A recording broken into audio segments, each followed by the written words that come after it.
Hello, this is Peter, and welcome to Odd Commander, a channel that I am creating focusing on all things EDH. This is an episode of Recycle, where I take incomplete cycles and try to complete them, or take unbalanced cycles and try to balance them. I've set some boundaries for myself. I can't change the core function of the cycle to whatever I want, and I have to keep the spirit of the existing cards in place. And it must be something that could be feasibly balanced as a Magic card within the context of how the original card was made. My goal is to become better at Magic card designing and to have critical discussions of the design of Magic cards. If you don't agree with my designs or don't like something that I said about them, let me know in the comments. I'm happy to hear any feedback that you have for me and would love to discuss it with you. With that out of the way, let's get into today's episode. Today we're going to be looking at the Invasion and Planechase cycle of Legendary Dragons. This is a complete cycle. All of the cards are accounted for, with all 10 of the dragons in the cycle being represented. Each Legendary Dragon has 6 mana value, is 3 colors, and is a 6/6 flyer. And it has an effect that triggers when they deal combat damage and requires you to pay 3 mana, which is 2 mana of any color and 1 mana in their dominant color. The Invasion Dragons came first, representing each of the Shard color pairings, and then the Planechase Dragons finished the cycle with the Wedge color pairings.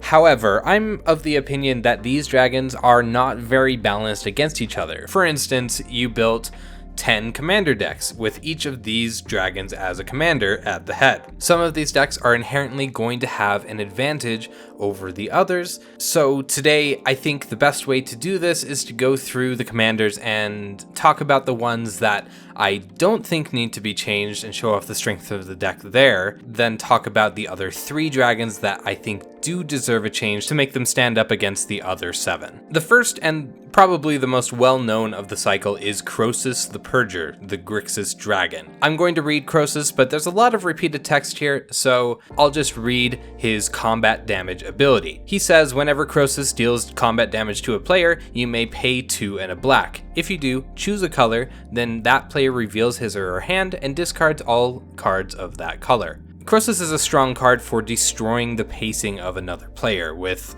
cards like Telepathy and other cards that let you look at other people's hands, you'll know exactly what their strong colors are and what they have interaction in, and you'll know exactly what to take out of their hands.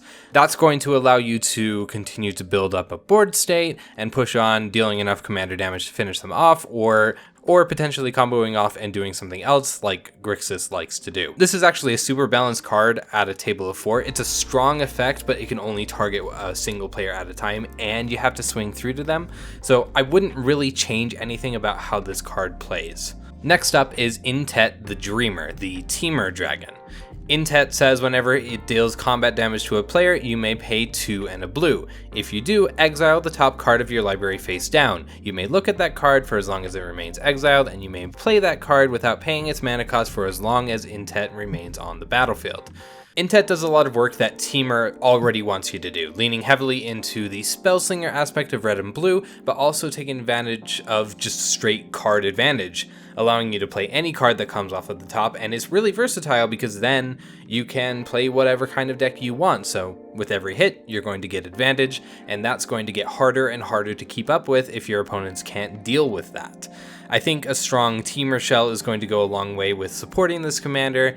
And again, I wouldn't really change anything about its design because it's just one card anytime it hits, and the real strength of the deck is going to be in the 99 rather than the commander, who is just there providing support. Next we have Teneb the Harvester as our Abzan dragon. When Teneb deals combat damage to a player, you can pay 2 and a black. If you do, return a creature card from your graveyard onto the battlefield under your control. Allowing you to reanimate a creature right back onto the battlefield for only 3 mana is super powerful to stick on a commander, and if anyone has ever played a graveyard strategy, you know exactly how this is going to go. And black, green, white is the right color combination to have it in. It's super strong at a table of 4. Again, like all of these commanders, they're 6 mana. and they have to get through in order to have any effect. And so most of the strength is going to be in the 99. So no need to change Teneb. Next we have Vorosh the Hunter, the Sultai Dragon. Vorosh, when it deals combat damage to a player, you can pay 2 and a green. If you do, put 6 +1/+1 counters on Vorosh, doubling its power. It's very, very good. Vorosh was the very first member of this cycle that I was introduced to when I was getting into Magic. I got the Mimeoplasm pre-constructed deck, and that was one of the legendary creatures in it, and that's something I played a lot. Vorosh gets really strong, really fast, and can take advantage of the counter doublers or cards like the Ozolith to keep the pressure going.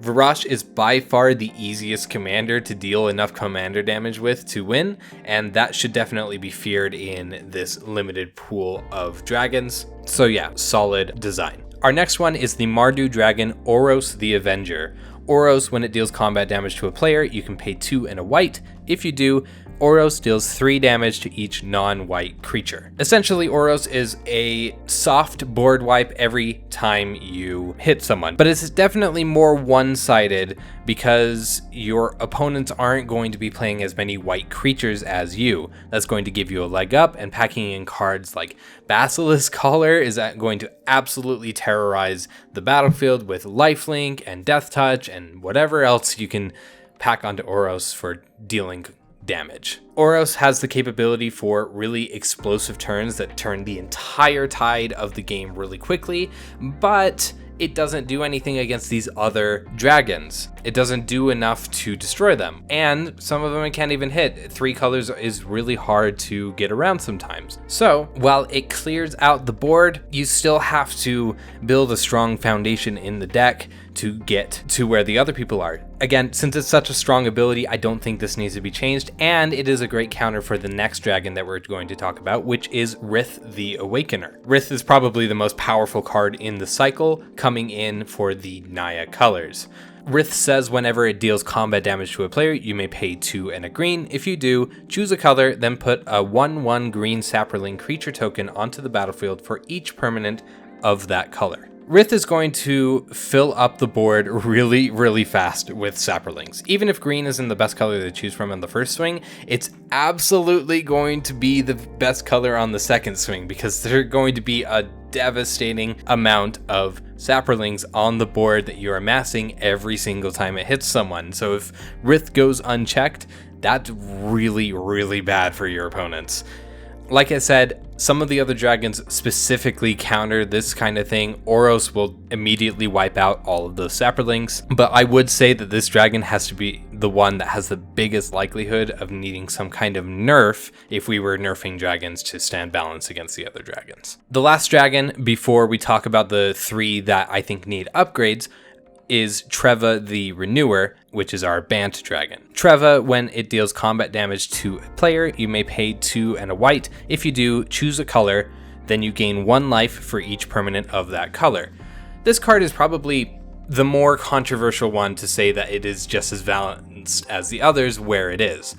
But I can see the scale of this getting really out of hand. And gaining life is another counter to Rith. You know, if you choose green, you're going to gain as much life as that player can deal damage to you, and that's going to perfectly balance you against that player. With you having a focus in white and life gain payoffs and things like that, that's just going to accelerate Treva's game, and it's going to give you an edge over those other commanders. So I really think that this is a stronger card that doesn't need any changing. So those are the 7 commanders that I think are great where they are. They don't need any rebalancing, they don't need any changes. So let's just look at the other cards that need a little bit of help to get to the next level, and then I think you're going to have a great game of Commander no matter which commander you sit down and play with. First we have Numot the Devastator, which is our Jeskai commander. Numot, when it deals combat damage to a player, you may pay 2 and a red. If you do, destroy up to 2 target lands. Now, land destruction works fine to slow other people down. It's essentially the same argument as Crosis, just with a different way to slow down your opponents. I don't like Numot for 2 reasons. First, personally, and this shouldn't be a deciding factor for why Numot needs an upgrade, but I just don't feel like land destruction is a very fun way to play Commander. It usually makes games run long, and it's just not going to be as fun of a play environment. That's just my personal opinion on land destruction. But secondly, and this is more important, I think even with the land destruction, it's too slow in acting up against the other commanders to keep up. 2 lands, even if you're splitting those between 2 different players, that's just very few resources that you're depriving of them. I feel like Numot's very good in a 2-player format, but not in a 4-player format. So with Numot, we're going to dramatically change its text to make it more fun and make it a more cohesive playstyle for Jeskai colors, which is that of Spellslinger. So we're going to change everything after the primary clause where it deals combat damage to a player. So here's what it reads now. Whenever Numot deals combat damage to a player, you may pay 2 and a red. If you do, exile an instant or sorcery card from a graveyard. Copy that card, you may cast the copy without paying its mana cost. This is a dramatic change, and it's actually a really powerful effect, but I think this deck will be better for it. This is essentially Spelltwine on a commander. It's not as good as Spelltwine, but it does let you copy and cast a spell from a graveyard. This change not only lets you get advantage of your own instants and sorceries from your graveyard, but also other people's instants and sorceries. So this deck gains a lot of strength from controlling the graveyards and using powerful spells to gain an upper hand.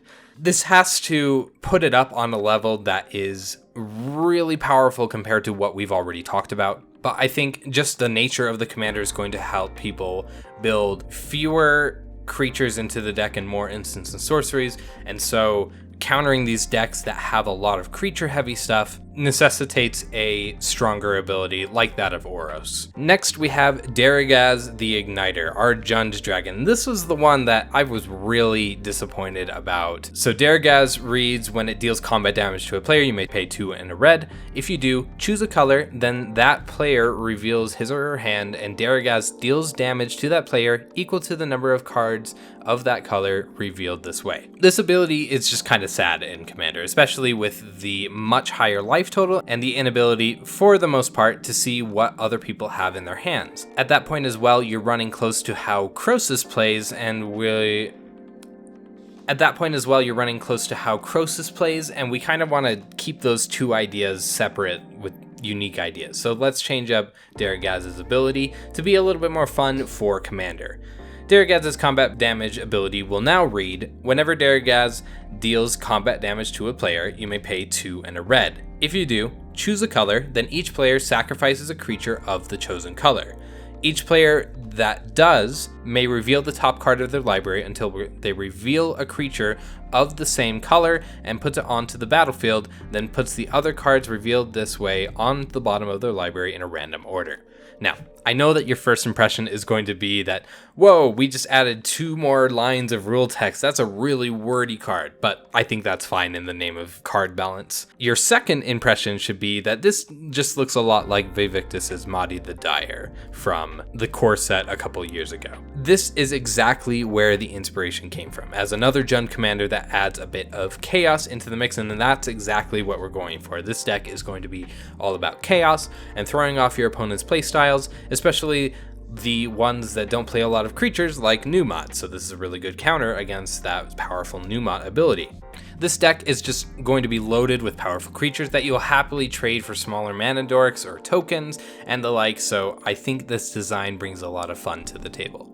And last but not least, Dromar the Banisher, the Esper Dragon, needs an update. Dromar says when it deals combat damage to a player, you may pay 2 and a blue. If you do, choose a color. Return all creatures of that color to their owner's hands. I actually think Dromar is pretty good on its own, and you can build a competent deck around it. It's akin to Oros, except it's better at returning things to your hand. However, the downside of Dromar is that if you choose any color but red or green, you're going to have to return Dromar to your hand as well.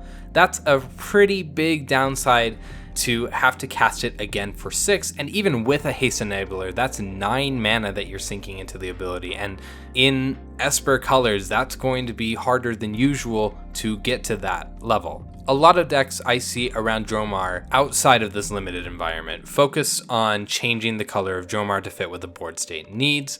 And that's totally fine. That's a way to build the deck. But I don't think that this meta should force Dromar into that corner. So let's open it up a bit. All I'm going to do is change the text so that Dromar returns each other creature of that chosen color to their owner's hands instead of all creatures. This simply excludes Dromar from being returned, and now that we've made that change, we have a more interesting deck that you can either focus on returning your opponent's creatures to their hands, which is really pretty brutal, or you can focus on powerful ETB effects on your own field to power up your advantage game, which is just super fun in an archetype to use in Esper, especially with those Azorius colors having so much good potential for that. And that's it for this episode of Recycle. What do you all think? Do you agree with the changes? Do you agree that they bring a more balanced game to these commanders, or would you make different changes yourself? Any feedback would be appreciated as I try to make this a more consistent series and I try to get better at this design process. Let me know in the comments below what you think, and also let me know what cycles you think are unbalanced or hate to see unfinished and want a finish to them. If you liked this video, make sure to subscribe for more, and I hope to see you next time.